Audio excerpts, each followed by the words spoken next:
parte do nosso Evangelho no Lar, estudo do livro Meditando a Vida, do Lama Padmasambhava, capítulo 5, Superação de Crises. Hoje vamos ver o item Desabamento. Um item que fala muito exatamente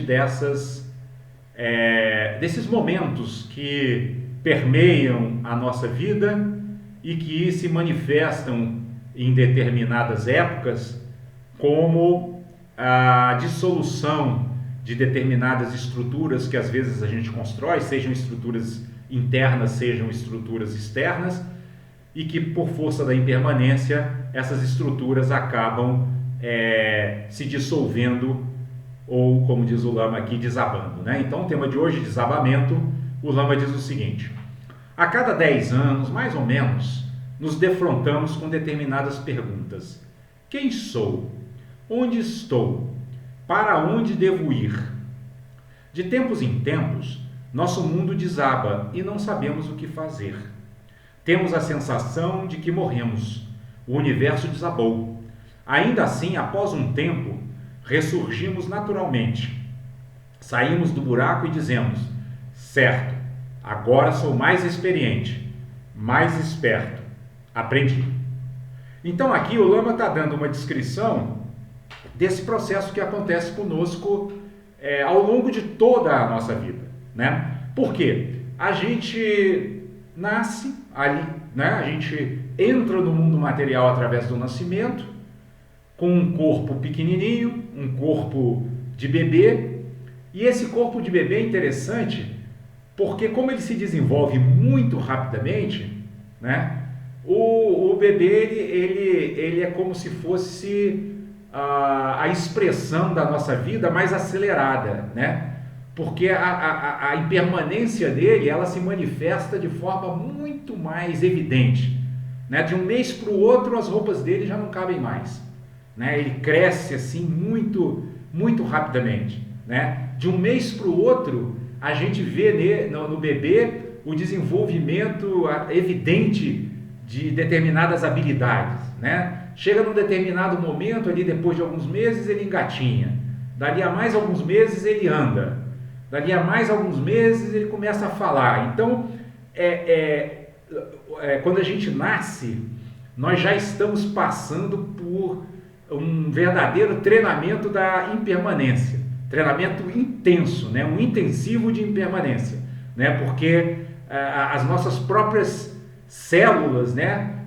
As próprias células que compõem o nosso corpo físico mudam numa velocidade estonteante, né? Então é isso que o Lama está dizendo, né? Ele está dizendo que a nossa vida encarnada, a nossa vida na Terra, ela é uma vida de mudanças constantes, e às vezes essas mudanças aparecem para nós como se fossem desabamentos. E por que surge essa figura do desabamento? Porque nós ainda temos dentro de nós, de maneira ainda muito arraigada, a emoção perturbadora do apego. Nós nos apegamos a muitas estruturas que surgem em nós, né? Há pessoas, por exemplo, que ao atingirem uma idade mais avançada, começam a ficar muitas vezes deprimidas, porque acham que estão perdendo suas habilidades, ali podem estar surgindo rugas ou um cabelo branco, e aí a pessoa começa a olhar para aquilo como se fosse um verdadeiro desabar de todas as suas esperanças, né? Ou seja, nossa, caramba, eu estou num verdadeiro processo de decrepitude, né? Mas, como a gente tem estudado aqui no nosso Evangelho, todas as circunstâncias da vida com as quais a gente se depara, inclusive a própria terceira idade, né, como é chamada hoje, elas são um campo de possibilidades, né? Nós temos uma mente livre, o que significa que nós temos uma mente capaz de significar e ressignificar todos os eventos que nos dizem respeito, né? Então nós podemos inclusive olhar o próprio envelhecimento como amadurecimento, e não como desabamento.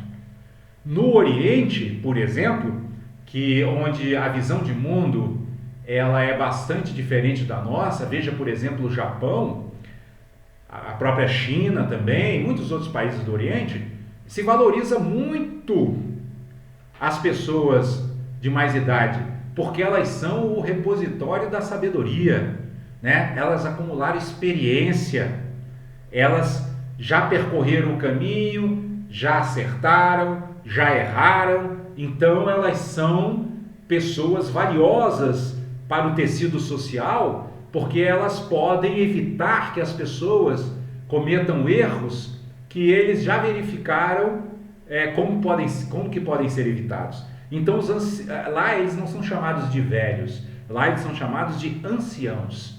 Então vocês percebem? É o mesmo fenômeno.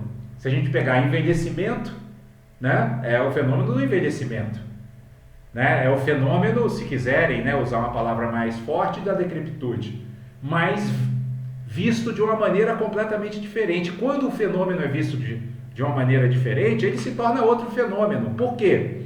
Porque nenhum fenômeno existe independente do observador que o está contemplando, né? Então, quando eu olho para mim mesmo, por exemplo, né, vamos se supor uma pessoa, né, que olha para si mesmo e se vê como um ancião, essa pessoa ela vai ter energia, ela vai ter vitalidade, porque ela se sente não só útil, como extremamente valorizada. Ela tem uma grande autoestima, ela fala, nossa, eu desenvolvi muita sabedoria, eu tenho muita experiência, eu tenho muito com o que contribuir para a sociedade na qual eu vivo.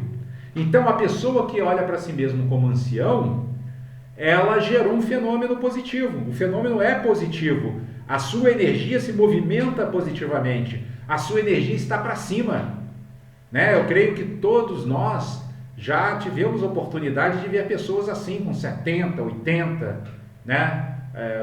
Vide, por exemplo, o Dalai Lama, com 80, se não me engano, não sei se é 82 ou 83 anos. Lama Santen, que acho que já está com 73 ou 74. E uma energia absurda, né? Uma energia assim que a gente não vê em pessoas mais jovens, né? Que a gente não vê, a gente vê esses seres fazerem coisas, né?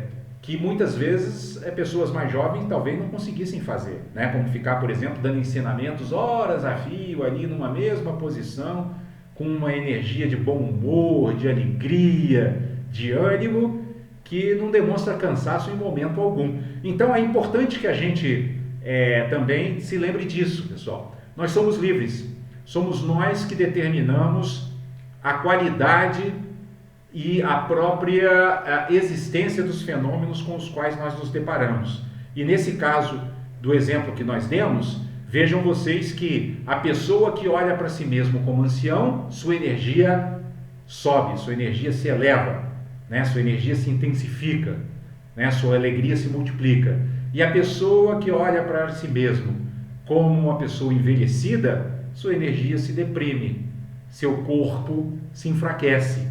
E muitas vezes essa pessoa entra num processo de degenerescência mais acelerado do que seria até o processo natural. Então somos nós que damos vida aos fenômenos. Isso é muito bonito, né? Porque isso nos faz compreender o ensinamento de Jesus, quando ele diz, conhecereis a verdade e a verdade vos libertará. Ou seja, nós não estamos presos a uma visão única do fenômeno. Nós temos liberdade para criar e recriar os fenômenos infinitamente, ilimitadamente, né? A amplitude da nossa mente essencial, da nossa mente divina, não tem limites. Ela pode significar e ressignificar os fenômenos de maneira absolutamente ilimitada. E aí o Lama segue dizendo, depois de cada crise, a pessoa se julga mais esperta, experiente e capaz de definir a direção correta. Mas o processo de desabamento e recomeço segue se repetindo. Lá pelo 5º grau de esperteza, depois de 50 anos tentando acertar, a pessoa pergunta: quanto tempo ainda me resta? Talvez nesta hora, finalmente peça ajuda ao Buda. Isso aqui é bem interessante, porque o Lama, de uma maneira bem humorada, ele está colocando aqui o quê? A questão de que, por exemplo, a gente passa por diversas crises na nossa vida, né?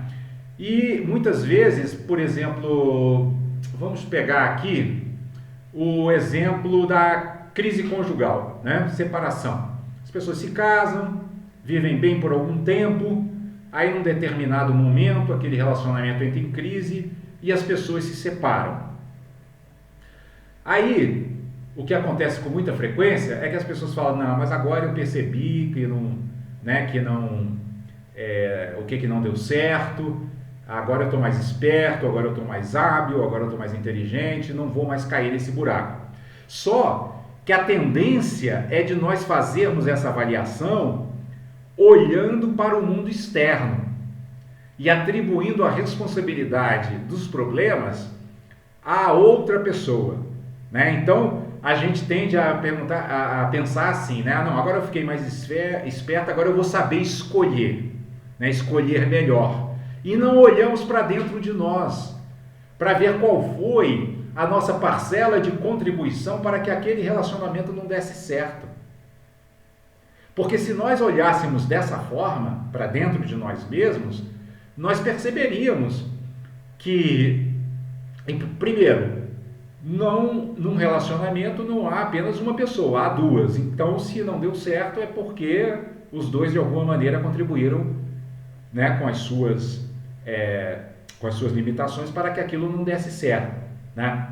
E aí caberia a cada um usar a sabedoria para reconhecer que teve participação no desabamento, né, vamos dizer assim, da relação, e que, portanto, deveria investigar no seu mundo interior o que foi que provocou a ruína do relacionamento, né? Então, avaliar suas atitudes, avaliar seu modo de falar, avaliar a maneira como se comportou ao longo de todos aqueles anos em que conviveu com a pessoa, e dessa forma perceber onde foi que se equivocou, né? Que tipo de hábitos mentais, verbais e físicos o levaram a ter atitudes que não colaboraram para uma harmonização da relação, e a partir daí aperfeiçoar, né, o seu mundo interior, né, as suas emoções, os seus pensamentos, a sua forma de falar e agir, para que comece a interagir com as pessoas de uma outra forma, de uma forma mais lúcida, de uma forma mais paciente, de uma forma mais tolerante, porque só dessa maneira realmente ele terá de fato mudado. Mas a tendência das pessoas, né, nossa, é sempre achar que o problema está lá fora, e aí a gente segue cometendo os mesmos erros, segue cometendo os mesmos equívocos. Até o Osho, né, um mestre já falecido, ele dizia que as pessoas se separam e depois casam com os mesmos maridos ou com as mesmas esposas, né? O que ele queria dizer com isso, né? É que a pessoa casava com outra pessoa, mas os problemas acabavam em determinado momento se repetindo, porque na verdade a gente repete os nossos padrões se a gente não muda efetivamente, se a gente não muda interiormente. Então o nosso olhar, ele deve estar sempre voltado para a nossa autoavaliação. Nós devemos estar sempre procurando nos desenvolver diante de qualquer circunstância. E é isso que o Lama quer dizer aqui no final do parágrafo, quando ele diz que talvez depois dos 50 anos a gente finalmente peça ajuda ao Buda. Pedir ajuda ao Buda aqui é uma maneira bem humorada de falar, talvez a gente reconheça que nós precisamos nos aprimorar, que o problema não está lá fora, que o problema está em nós mesmos, na nossa forma de agir, nos nossos impulsos kármicos que precisam ser purificados, né? E aí o Lama segue dizendo: quanto antes pedirmos ajuda ao Buda, melhor. Ou seja, quanto antes a gente reconhecer que nós vamos melhorar a nossa vida e a nossa interação com as pessoas, nos corrigindo, né? Procurando em nós quais são nossas vulnerabilidades e nos aprimorando, do que se nós ficarmos procurando o problema fora de nós ou achando que o problema vem do mundo externo, né? Então é isso que ele quer dizer, que quanto antes pedimos ajuda ao Buda, melhor. Cada vez que tentamos estabilizar algo não estabilizável, encontramos uma descontinuidade um pouco adiante. Quando a descontinuidade surge, nós a chamamos de crise. Então vejam, quando o Lama fala que a gente tenta estabilizar algo não estabilizável, ele está falando exatamente dessa nossa tendência de tentar controlar o mundo externo. O mundo externo não pode ser controlado. As outras pessoas, elas têm suas dificuldades, têm suas virtudes, têm seus defeitos, e elas só vão aprimorar suas virtudes e corrigir seus defeitos quando elas se decidirem a fazer isso. Nós até podemos estimulá-las a fazerem, mas não vamos poder obrigá-las. Então nós não temos controle sobre o mundo externo, né? Se a gente tentar se a gente criar expectativas, né, de que não, eu acho que eu posso mudar tal pessoa, eu acho que eu posso talvez mudar fulano ou ciclano, ou posso mudar tal circunstância, nós vamos ter uma grande probabilidade de estarmos fadados à frustração, né? Por quê? Porque nós não podemos estabilizar, como diz o Lama, aquilo que não é estabilizável, né? O mundo, ele se movimenta com seu próprio ritmo, com suas próprias características, cada ser dentro do seu universo, dentro da sua bolha de realidade, e o que cabe a nós é desenvolvermos a habilidade de convivermos com a diversidade de mundos que entram em contato conosco e aproveitar cada contato desse para crescermos, né? Tomarmos cada uma dessas pessoas, cada um desses seres, cada um dos acontecimentos que chegam a nós como verdadeiros mestres, nos ensinando a sermos melhores. Se fizermos isso, nós vamos ter muita alegria em nosso coração a todo momento, porque a nossa alegria não vai mais depender da satisfação dos nossos desejos, nem do atendimento das nossas expectativas, mas a nossa alegria vai estar estabelecida sobre a base do nosso crescimento interior. Cada dificuldade que nós enfrentarmos, cada desafio que nos for proposto pela vida, nós vamos interagir com eles, se tivermos essa atitude de abertura, como verdadeiras lições, nos ensinando a crescermos espiritualmente. E aí, vamos, de uma vez por todas, dissolver essa ideia de crise e vamos substituir a ideia de crise pela ideia de crescimento, pela ideia de evolução, pela ideia de uma consciência que se expande, né? De uma consciência que cada vez consegue abraçar e acolher uma fatia maior da vida. E aí o Lama conclui o ensinamento dizendo: no budismo, todas as crises são bem-vindas. Por que ele está dizendo que as crises são bem-vindas? Porque elas, vistas desse ponto de vista que nós acabamos de mencionar, elas não são crises. Elas são oportunidades de crescimento pessoal, oportunidades de crescimento interior. Então são bem-vindas. Todos os seres querem desabrochar. No fundo, todos os seres querem desabrochar. O problema é a ignorância, ou seja, a incapacidade de transformar todas as circunstâncias em um livro que está aberto a nos trazer ensinamentos cada vez mais elevados. E o Lama segue dizendo: são circunstâncias que a pessoa deve aproveitar, as crises, né? São circunstâncias que a pessoa deve aproveitar. O budismo ensina como lidar com isso, como se comportar em meio às crises para que estas não sejam vistas como tal. Além disso, os ensinamentos indicam como agir para diminuir as possibilidades de que as crises ocorram e a vida humana preciosa possa ser preservada. Olha que interessante, vida humana preciosa preservada. Quando o Lama fala de vida humana preciosa preservada, ele não está falando aqui exclusivamente da nossa sobrevivência física. Porque a luta pela sobrevivência física é algo que todos os seres, humanos e não humanos, fazem. Todos lutam para sobreviver. Ninguém quer morrer. Mas preservar a nossa vida humana preciosa significa não perder de vista que essa vida ela nos foi dada para que nós a aproveitemos como uma oportunidade de evolução espiritual, para que nós nos voltemos de forma determinada para o nosso mundo interior, procurando corrigir nossas imperfeições, superar nossas limitações e cultivar virtudes em nosso coração. Essa é a finalidade da vida. Fazendo isso, nós preservamos a nossa vida humana preciosa. Por que preciosa? Por que preciosa?